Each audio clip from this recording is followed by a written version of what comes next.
Hello and welcome to episode 128 of the Mark and Me podcast. As always, I'm your host Mark, and continuing in my series of the Voice Behind the Artist specials, today I'm joined by one of the best artists in the industry. I'm joined by the incredible Matt Ryan Tobin. Now, honestly, there's some great artists out there, there's some incredible artists out there, and then there's artists like Matt. I first fell in love with him when I saw his work on Instagram. He has the best eye for detail I've seen out there in the industry. I honestly can't big this guy up enough. His work for stuff like Child's Play 2, which I remember falling in love with, Smashing Pumpkins artwork, Scott Pilgrim, so many great horror, and just incredible pieces that as soon as I see a piece of his work, I now know it's Matt's. And that for me is the ultimate compliment. So I can't wait to bring you this interview because he's absolutely incredible. He's such a cool dude, and from start to finish, I'm just in awe of him, and it's such a pleasure to have him on the show. So that'll be coming up in only a couple of minutes' time. But in true typical Mark and Me fashion, and hopefully by 130 episodes you know the score by now, I want to touch base and talk about my last episode. So I was joined by Igor Abramenko, and we got to talk all about the incredible film Sputnik. The response again was amazing, and the ultimate compliment you can ever get on this episode is when people then go and check out the film you've been talking about. So many people have gone and checked it out. I've seen so many tweets and Facebook comments from people saying how much they love this film, how much they love the horror, the sci-fi element, and they just overall love this movie. So thanks for everyone who tuned in and have now gone and checked out that film. But as I said just a moment ago, today I'm joined by the absolutely phenomenal artist, Matt Ryan Tobin. This, for me, is one of my favourite interviews, and when I first started to do a list of all the artists that I wanted to do in this collection, Matt was top of the list. So I think it's best now to get right to the interview.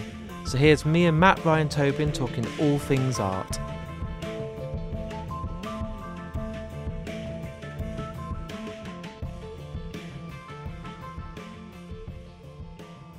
Matt, a massive thank you for joining me today on the Mark and Me podcast.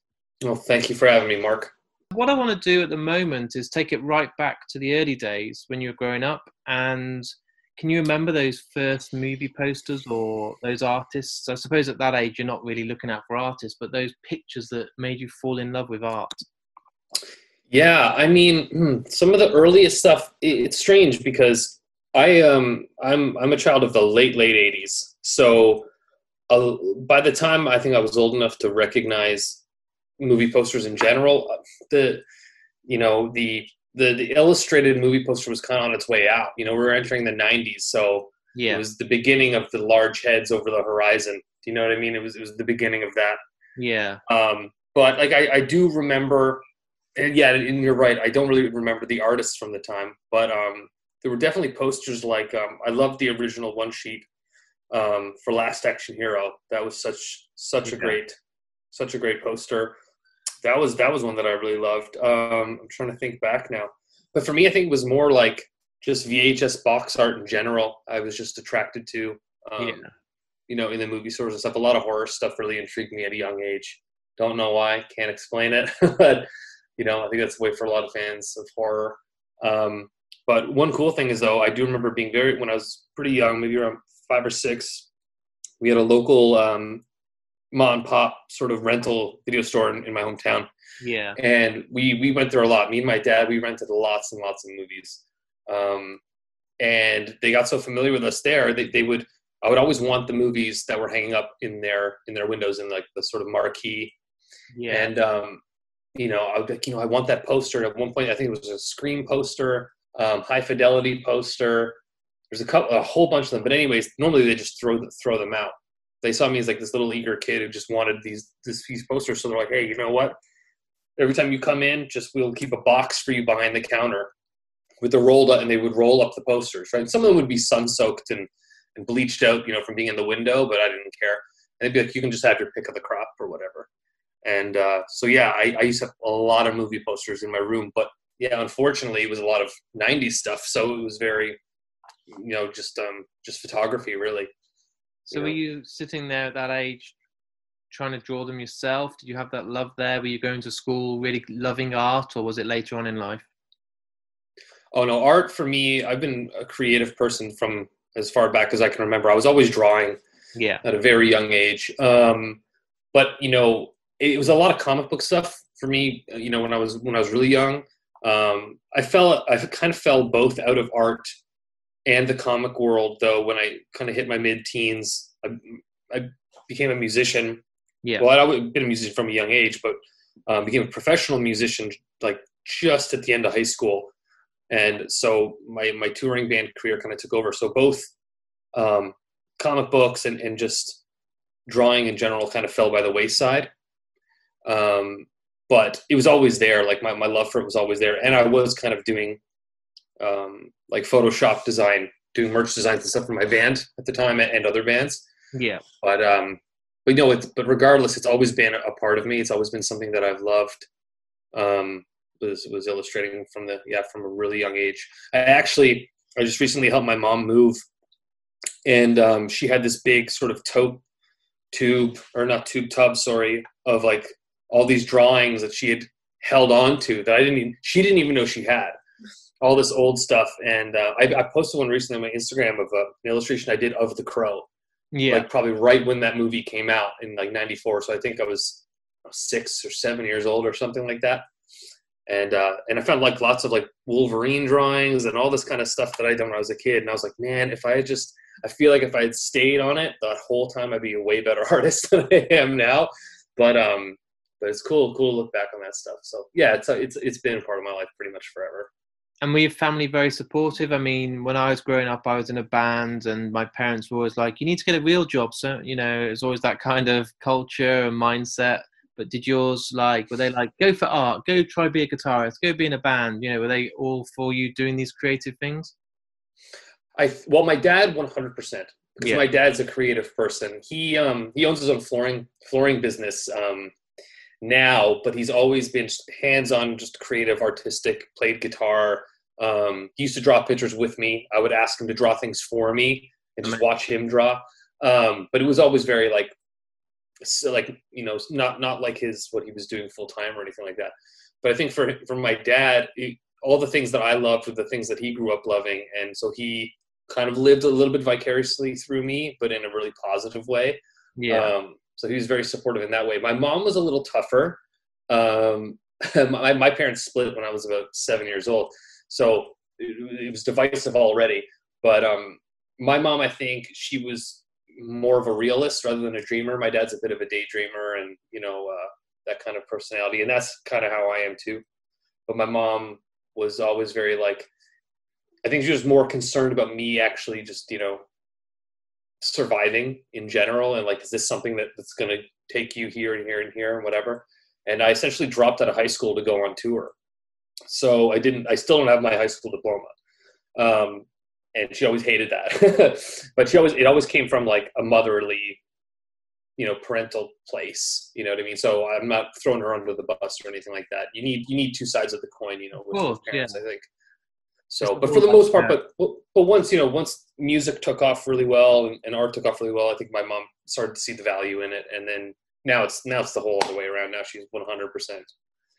And with your music, was that kind of your drive and passion? You said you let your art kind of take a back burner while you were focusing purely on the music. Is it did you want to try and get back into the art, or was it just your love for music was too strong? My love for music was really strong. It still is, still very strong. I think it's just it's a time thing. When you're in a band, as I'm sure you know, it is in order for it to function, in order for it to succeed, it has to be your number one priority. Yeah, it takes up all of your time, and I'm very one directional thinking. I can't multitask to save my life. So I think when I put my focus all into one thing, that's where it goes. And music took off relatively quickly, so it became it became my entire life very fast. I was 17 and I was touring across Canada in a van, so it was a lot. So, but the thing that it's there are two different creative avenues: music and then illustration. But I think I always kind of had a little bit of a grip on that because I said I had designed all of our merch Yeah. and stuff like that because we were way too cheap to pay anybody else to do it. So, and then that kind of snowballed from touring with bands. I would design their merch, and then bands that they toured with to see their merch, and so on and so forth. But so it was always there, which was nice. But I would say like maybe from ages, I don't know, 14 to 18, it was like not even there at all. As far as drawing, I never drew at all for those like 4 or 5 years, and then for the next like maybe 5 years, it was like just a lot of Photoshop, digital manipulation, merch design, and not a lot of illustration. It wasn't until one day I wanted to expand my horizons. I was getting kind of tired of like the whole graphic design angle, and how limiting it was for what I wanted to do. And so one day I invested in a Wacom tablet and took that on tour with me, and would just draw on it all the time, and then just kind of got back into it. You know what I mean? Very rusty at the time, but. So you in a band anymore, or are you just focusing purely on the art? Well, the band that I was in for a long time was called Dead and Divine, and we broke up in 2012, 2013, 2012, somewhere around there. And but I wasn't done with music. That was a whole music industry politics, interband problems demised. You know what I mean? Yeah. So I already had other music written, and I wrote 90% of the music for that band anyways. That was like my band essentially. So I started a new band called Ritual, and that was more, but the whole idea of it was to be more of like a bookend, I think, on my music career, in terms of like, I've luckily been able to do what I wanted to do to a certain degree with music, but when you're in a band with 5 other people who are all very, very, very opinionated and very, very, we're all like, just combating all the time. It was a chance for me to like do everything I was doing before without, 4 voices in the back behind me, like, coercing me to go a way I didn't want to go. Yeah. So it was more like, I got to do this for me. And then, and then the record got picked up by some labels, and we did some light touring. But it was more like a passion project than anything. I could kind of feel like when that was done, it was like, okay, maybe I can like move on a little bit, but there's always plans to go back. Like that band itself is like, we're like kind of on hiatus right now, just because I had 2 children and, bought a house with my wife, and so like, turning into full dad mode. So, and then on top of my art career, it's again, no time. And like I said before, if you're going to be in a band, you got to devote so much time. There's music written, and there's like albums and albums worth of stuff. It's just about when's the right time. And now you're a dad, you kind of got to give that the 100% devotion and time. 100%, and willingly. Like I don't sit here going like, oh, the good old days. You know what I mean? Like, I love touring for like 2 weeks, and then I'd be sick of it. Like, not sick of playing. The hour you get every single night was amazing. But now, like, when I go out, like, which is very random, especially during a pandemic, not really anymore. But when we first had children, and like, let's say I would, get that sort of like cabin fever feeling of like, oh, I just need to go out with a couple of my friends and have a beer or something like that, just something casual. And I go out and then I'd have my beer and be like, nah, it's good. I'm ready to go home now. Like, I miss my kids. I miss my family, So I don't think I could never, ever tour as extensively as we used to. I'd get way too homesick way too fast. I'd be miserable to be around. So then it came to the point of you obviously doing a lot more art, a lot more designs, having a lot more free time and not doing music so much. Is this when you really kind of fell back in love with doing all your like design work again? Yeah, pretty much.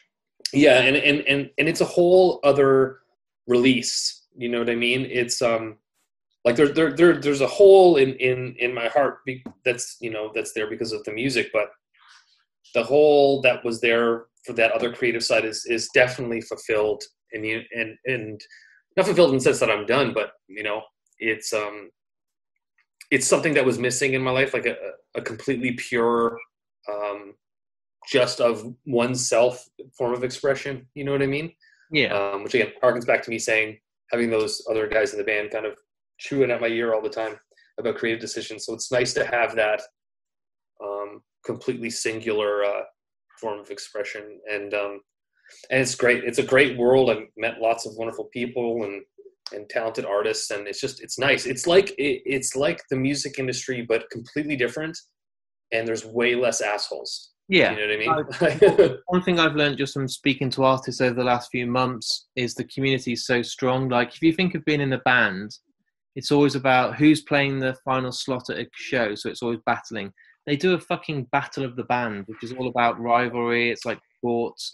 Yeah. With art, everyone's like, every artist I speak to is friends with their next guest I've got on and knows their work and have reached out and have given advice. And it's like, there's no rivalry or kind of arseholes trying to be the only one. Everyone's all about like sharing and caring. And it's probably the best community out there right now online, with these people that are just doing stuff they love and sharing each other's work.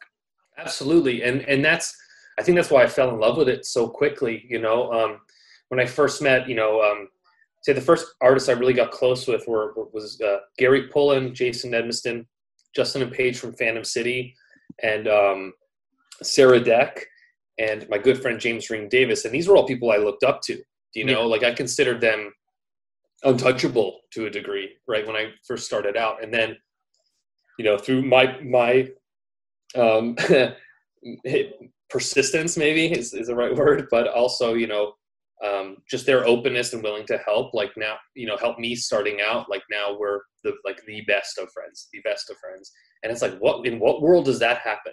In any other sort of thing where you idolize these certain artists and then rather quickly you become, you're invited to their wedding. You know what I mean? It's pretty surreal. And I kind of pinch myself every day that I'm able to, do what I do, especially after having a relatively modestly successful music career. It's like constantly waiting for the other shoe to drop. It's like I'm having maybe too much good luck here. I don't know, but yeah, no, it's a wonderful community, and that whole being in the music industry, everyone's just trying to step on the next person to get on top of them type of thing. You know what I mean? That's I have yet to see that type of behavior, from any artist that I know. And how did it happen where you kind of felt that transition of, I'm doing a few sketches, I'm falling in love with art again, to it becoming, shit, my social media numbers are getting high. People are buying my stuff off Bottleneck Gallery within minutes. It's getting to the point now that I'm getting published in books. Like, can you remember that kind of moment when you were like, maybe I should really put everything into this? It was like, I'm trying to think, man, my going back to my own history, everything blurs together. I'm not sure if there was, there definitely was a specific moment. I don't know if I can pinpoint it exactly, but I can remember there was a point where I knew that I wanted to do the art full time, and the band was like completely, not even on my radar. And like, I knew like, this is what my goal is going to be, I don't know. This is not a very good answer. That's not a bad thing. Maybe it just gradually happened without being even aware, and you were just in a situation where you kind of, you might still not know. You were just in a situation where you're like, fuck, like I didn't expect that to sell and it sold out, Yeah, you know what? And you're right. That's probably more of it. Maybe it was like more of a gradual thing, I don't know.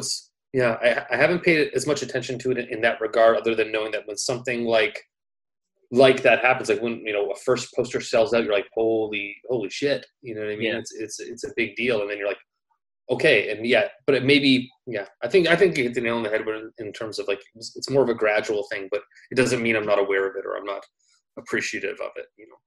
So is it really hard to get your head around stuff like I saw when you did the Scott Pilgrim Smashing Pumpkins sort of mashup, and I think it sold out by the time I blinked. It was just fucking insane. What's it like being? Because I think it's insane, and I'm from the outside. What's it like being on the inside, making that, and then thinking, "I hope this does well," and it literally just couldn't get it. It was over before. That one is kind of a strange one because it's so niche. It's such a specific tribute / homage / parody, whatever you want to call it. It was bizarre. I did not know what to expect with that poster. All I knew is that actually how that poster came about. I think at MondoCon 4, Yeah. It was my second time at MondoCon though. And someone came up to the booth asking, I had, periodically throughout the weekend, people sometimes come around with like little books and ask, artists if they could sketch something in there for them. And someone had asked me if I could sketch something Scott Pilgrim. And I was like, oh yeah. And I hadn't actually seen Scott Pilgrim in a long time, but I remember loving that movie. And I was kind of thinking, I kind of pulled up my phone. I think I was just kind of scrolling through some like pictures to see if there's anything I could kind of pull reference from. And then I saw Ramona, and I was just like, it clicked. Like there was like a certain expression on her face or something in a shot I came across that I was like, man, you know what? She actually looks a lot like the woman from the cover of Melancholy. And so I kind of sketched it out, and I just did it for him. Like, he walked away, and I was like, give me your sketchbook, leave it here, I'll get it done for you. And I sketched it up and gave it to him, and I was like, yeah, it's, I don't know if he knew what the reference was. That it was a Smashing Pumpkins reference, but he was like, oh yeah, that's cool. And then that kind of always stuck with me in the back of my head. I'm like, I think that would make a really good poster, or even just an art print, an interpretation. And I think it was like, well over a year ago, I was like, let me just like conceptualize this out. Let me sketch this out, digitally, and pitched it to Mondo, and they were really into it, but it wasn't the right time. And then we were speaking maybe just a couple months before that poster came out. And I was like, hey, I think we were talking about titles and stuff to work on. And I was like, what about that Scott Pilgrim sketch I sent you guys a while back? And they're like, send that over again. Sent it over, and they're like, let's do it, lock it in. And I was like, awesome. And so, just whipped it up, and it came together really nice. But the thing is like, it's a poster for Scott Pilgrim, but he's nowhere on the poster as well, plus it's like it's an iconic image to me, and maybe to you, or, people from our age group, but like to a lot of people, they might not even understand the reference, so I had no idea how it was going to be received. And I think a lot of people were actually generally confused when it first came out. They're like, wait, what's this a thing? And there's a couple of people that I think were actually like, hey, this is a ripoff of this, like not understanding that it's, it's supposed to be. But so when it sold out, I was like, what? Like, just because it's so specific, and you try to gauge like, the collectors and the crowds, but you really never can. It surprises you sometimes. So for me, it was just joy. It was pure joy. I was so happy that like an idea that like, on the surface, people would be like, I don't know if that's going to work. Like, and it does. One of the my most proudest possessions is the Thing book by Printed in Blood. Mm-hmm. I have that, right here. I was amazed to see the amount of different artists getting their page, and it wasn't just like a small book. It's something like 400 pages or something. Yeah. What was this moment like for you, seeing all these incredible artists releasing this work under such an iconic film by such a legendary director? Well, that book, when I saw that was coming out, I think that the drawing that I did for that was, it was for the book. I don't think I had anything else to do with it. But I mean, I think my first thought was like, oh man, like this is going to be hard to come up with something unique with this many artists submitting this many things. Like there is only so much. You have an hour and a half of footage to interpret in some way that has already been interpreted a million times. It's up there with the likes of Jaws or Alien or RoboCop or something like that, where it's just like it's getting harder and harder to come up with an interesting composition related to those movies. But I mean, for me, when I came up with the idea, I just wanted to keep something small and simple, and I just wanted to be a part of something super cool, and the book is awesome. Like I have it here on my shelf. It's beautiful. It's like it's on my bookshelf, and I just pick it up and I just literally go to any page, and I'm like, part of that. I think you're part of history. I think it's an absolute beautiful piece of work. Yeah, absolutely. And I know the Printed in Blood is working on a Halloween one. Yeah. Right now that I also have a piece going into it, and like you said, it's like a piece of history. You know, at the end of the world, like books and records are going to be like the most important thing. You know what I mean? And even in this digital age, I think books are so important, and to keep track of our history and art and everything. So to be featured in any book at any capacity, especially one that highlights the art of some incredible films, is it's an honor, really. Being an artist, a father, a husband, a musician, do you still get any time just to sit and sketch and enjoy art, or is it just about doing work for clients and moving on to the next project? Or can you just sit there on a Sunday, put your feet up and just do what you did that made you fall in love with it again? No. No. Seriously, straight up, I don't have much time to just sit and kind of like, just draw for the sake of drawing with no sight in mind or no end game. You know what I mean? Yeah. Which is it's very sad. And I was actually speaking to my wife last night, and I was talking to a couple artist friends of mine who, were saying that, this will be the first year that I'm actually going to just not work for Christmas, like from this point on, right? Yeah. Like, I'm going to take Christmas vacation. I'm going to, even though I'm my own boss, I'm going to give myself my vacation. And I was like, I'm envious because I'm always working. I'm always working all the time. And, it's, maybe one day it'll get to that thing, but I also can be a bit of a workaholic myself. Like, I'm aware of that, but I definitely do get those times where I wish I could just have, alone time. Like back in,